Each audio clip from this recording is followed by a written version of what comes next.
Secretary General, welcome back to our program. And it's a great pleasure to be with you in the Security Council. Yeah, we're going to talk about that in a minute.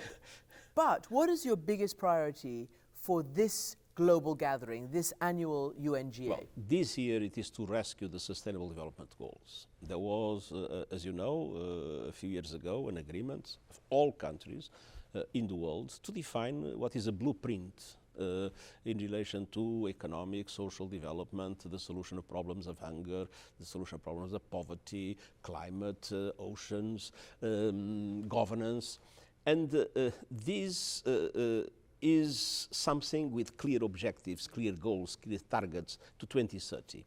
And the truth is that we are lagging behind. The truth is that the situation, especially of developing countries, at the present moment is dramatic. Their financial situation is dramatic. Their debt situation is dramatic. They have no access to the resources that are needed to solve the problems of their own peoples. Africa pays more in interest rates about its debt than in education for their children. That's a tragic And we need to rescue the SDGs, and this means reforms of international financial architecture. This means a number of important measures to make multilateral development banks do much more for developing countries. This means finding new resources and multiplying the resources that exist, and at the same time asking countries to have good governance, to fight corruption, to mobilize more resources, and to align those resources with those sustainable development goals in education, in health, in food security, and in all other aspects in which we need to make sure that people in the world suffer much less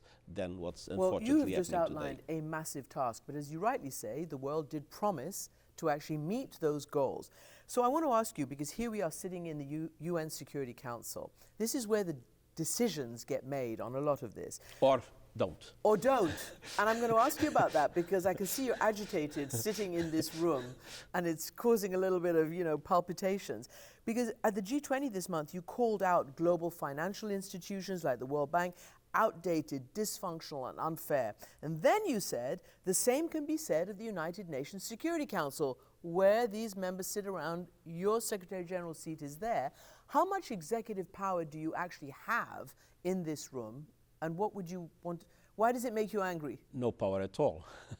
The Secretary General of the United Nations has no power and there's no money. What we have is a voice, and that voice can be loud, and I have the obligation to make it be loud. And at the same time, we have some convening power. Sometimes we are able to bring together different actors, not only countries, but the private sector, the civil society, women and youth organizations, scientific experts, the academia.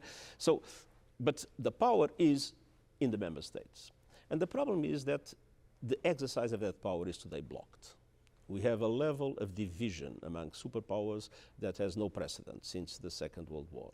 Even in the Cold War, things were more predictable than they are today. Between the USSR and the USA, for instance, during the Cold War? At that time, there was these two blocks, but everything was predictable between them.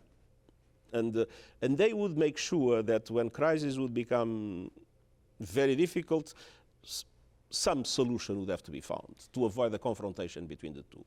Today, there is a much bigger level of unpredictability. But there's also open confrontation. I mean, there's a proxy war between the United States and Russia over Ukraine. As I said, today is much more serious and much more unpredictable, in my opinion.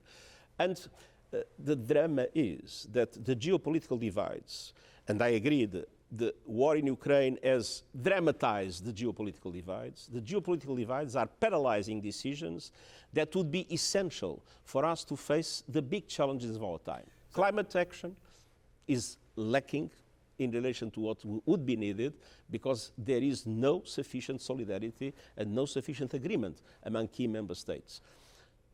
Artificial intelligence.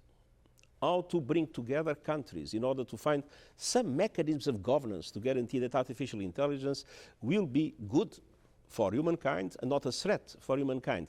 So we would need countries united more than ever, and the geopolitical divides that we have today are paralyzing the capacity to respond to these dramatic challenges, not to mention inequality, not to mention poverty, not to mention hunger, and all the other dramatic situations that many people face. Let me ask you first and foremost then, at least top of mind this week has been the meeting between President Putin and the leader of North Korea in Russia, talking about weapons, showing them around, weapons production facilities and all the rest of it. Are you concerned that President Putin might violate UN sanctions and transfer any kind of military to North Korea? He has said he won't, but what do you think? I think it's absolutely essential that the sanctions are respected. As you said, he said he would respect the sanctions, and I strongly hope that that will be the case, because if not, we will have another very serious problem in the work of the Security Council, because the guardian of those sanctions is this Security Council. Yeah. Can I ask you, you talked about how it's very difficult for the Secretary General for this, in today's world, but that you do have a power as a voice, as a moral authority, as a convening power. Do you think you've used the bully pulpit enough in your tenure? Do you think you've been out there pounding your chest loud enough and convening? Like, where are the UN convening tables for peace in Ukraine, for instance? Hasn't happened. First of all, that is an area where we simply can't. I mean, we cannot convene those that do not want to be convened.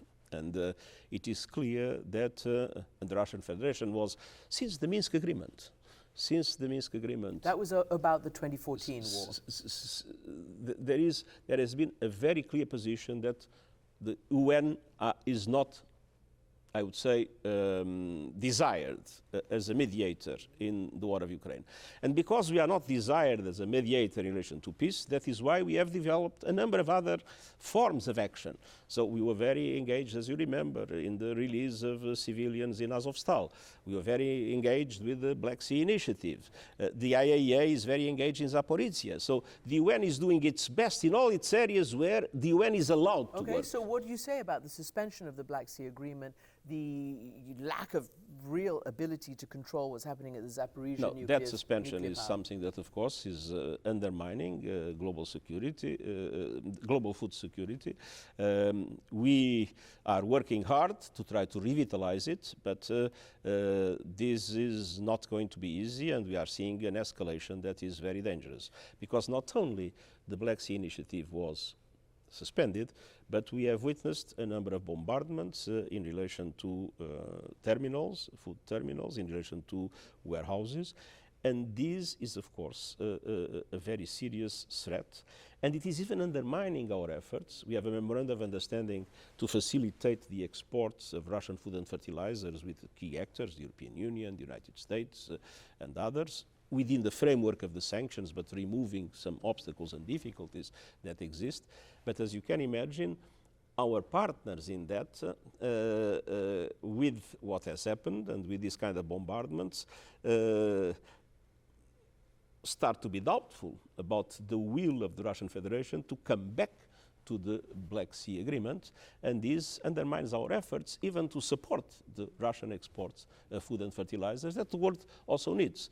So the present situation is a situation where, unfortunately, all the efforts that were made to put in place a mechanism that would allow meaningful improvement in global markets of food to the benefit of everybody, all those efforts are now severely undermined. And when you talk about humanitarian and other efforts of that kind, you see what's happening in Libya with the busting of these dams just after the massive earthquake in Morocco, and before that, several months ago, it was a massive earthquake in Turkey, Syria. In Libya, what can the UN do? What are you doing right now? Because it is so dysfunctional there. We understand the leadership didn't take the right decisions. They didn't warn people about this dam. And it's just terrible, we see from our correspondents. What are you able to do on the ground? Well, we have our agencies that are working. If there is something that works well in the UN, is the humanitarian sector. I mean, if you look at UNICEF, if you look at World Food Programme, the High Commission for Refugees, which you used to be. These are things that are doing around the world fantastic work. I mean, people sometimes look at the UN and think the UN is the Security Council. No, the UN is lots of things. The UN is the International Agency of Atomic Energy that is in Zaporizhia. or that is dealing now with Iran. The UN is providing food to people hungry all over the world. The UN is supporting refugees and migrants in difficult circumstances. The UN is looking at the rights of women and children very strongly in many parts of the world. So there is all that aspect of the UN that sometimes people do not talk about, but to be honest, it's the part I'm more proud of. And I think that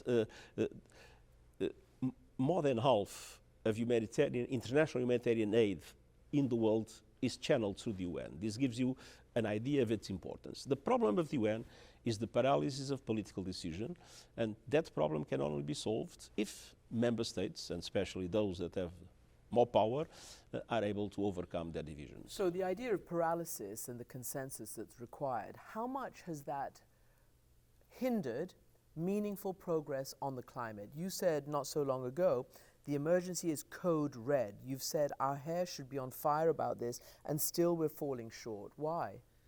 We need to have a solid agreement between developed countries and the emerging economies to make sure that we are able to reduce emissions 45% until 2030. And if we don't reduce emissions now, we are going to face dramatic challenges. You see temperatures rising and accelerating, the hottest summer ever, the hottest months ever.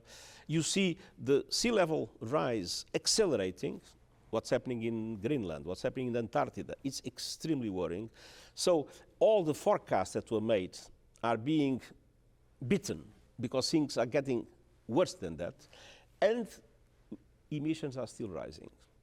We absolutely need the G20, where you have 80% of the emissions, to have a solid agreement among them on how to join their efforts in technology, in finance, to make sure that most developed countries and the emerging economies will be able to reduce emissions. And the present situation is a situation in which there is a certain kind of developed countries will say we are already making a huge effort. It's time for emerging economies like China, India to do the same. And the emerging economies will say, look, but you have polluted for decades. Now it's our time also to have some margin for our people. The problem is there is no room. All must accelerate their efforts. And this requires a level of dialogue and trust that unfortunately does not exist at the present moment. And finally, given everybody's talking about age and, you know, Biden and this and that, are you comfortable telling me how old you are? Yes, I am, 74. Okay. Do you believe in, agree with, have any comment on what I call the Mitt Romney reason? He has just declared that he's standing down. He won't seek another term as senator because he wants to give way to a new generation of leaders.